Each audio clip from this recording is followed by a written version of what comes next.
ሰላም እንዴት ናችሁ? እንኳን ወደ ዩቲዩብ ቻናሌ በሰላም መጣችሁ።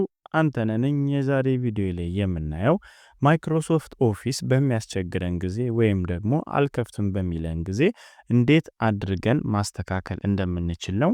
ተከታተሉኝ። በመጀመሪያ እዚህ ጋር በመምጣት ስታርት ምልክቱን ነካና እዚህ ጋር የሰርች ቦታው ላይ ሴቲንግስ ብለን ሰርች እናደርጋለን። ከዛ እዚህ ጋር ሴቲንግስ የሚለውን ክሊክ እናደርጋለን። በመቀጠል እዚህ ጋር አፕስ የሚለውን ክሊክ እናደርጋለን።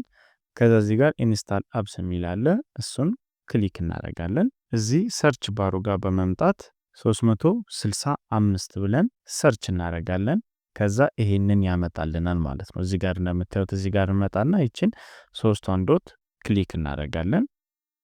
ክሊክ ስናደርግ እዚህ ጋር ሞዲፋይ እና አንኢንስታል የሚል ኦፕሽን ይሰጠናል። እዚህ ጋር ሞዲፋይ የሚለውን ክሊክ እናደርጋለን። ከዛ እዚህ ጋር የስ እንለዋለን። ከዛ ሁለት ኦፕሽን ይሰጠናል፣ ኦንላይን ሪፔር እና ኩዊክ ሪፔር የሚለውን። ኩዊክ ሪፔር የሚለውን ክሊክ አድርገን ሪፔር የሚለውን ክሊክ እናደርጋለን። ከዛ እዚህ ጋር ሪፔር የሚለውን ክሊክ ስናደርግ ማይክሮሶፍት ኦፊስን ሪፔር ያደርግልናል ማለት ነው። ከዛ ማይክሮሶፍት ወርድን ስንከፍት ይሰራልናል ማለት ነው። ስለተከታተላችሁኝ አመሰግናለሁ። ላይክ፣ ኮሜንት፣ ሼር፣ ሰብስክራይብ ማድረግ እንዳትረሱ። ሌላ እንዳሳያችሁ የምትፈልጉ ቪዲዮ ካለ ደግሞ ኮሜንት ላይ ያስቀምጡልኝ። ሰላም ነው።